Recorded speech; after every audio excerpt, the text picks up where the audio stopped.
മകൾ അപ്പോൾ തുടങ്ങി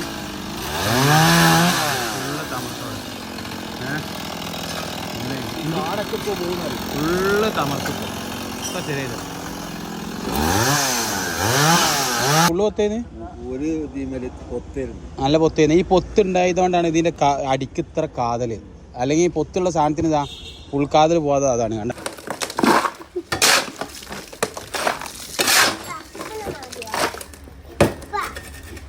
ഉപാധി ഇവിടെയുള്ള അപ്പോൾ ചെറിയൊരു കൊട്ടത്താളം ഇതിൻ്റെ മേലെ വേണമെന്നാണ്. അപ്പോൾ അച്ചേൽക്കുന്നത് ചെറിയൊരു കൊട്ടത്താളം നൈസായിട്ട് ഉണ്ടാക്കി കൊടുത്തില്ല. ചെമ്പ് കഴിക്കാനാണ്, ചെമ്പ് സാധനങ്ങളൊക്കെ കഴിക്കാൻ വേണ്ടിയിട്ട് അതിൻ്റെ മേലെ തന്നെ ഒട്ടിച്ചു കൊടുത്താൽ ഒന്നും പ്രശ്നങ്ങളൊന്നും ഉണ്ടാവില്ല. ചെറിയൊരു പൈപ്പ് ഇട്ട് കൊടുത്താണ്ട് അത് സെറ്റാക്കി. പിന്നെ പണി മിയാമിയല്ല, അതിനാണ് കായ് സൗകര്യമായി, നല്ല നേക്കായി റോഡ് നല്ല പെർഫെക്റ്റ് ആയി.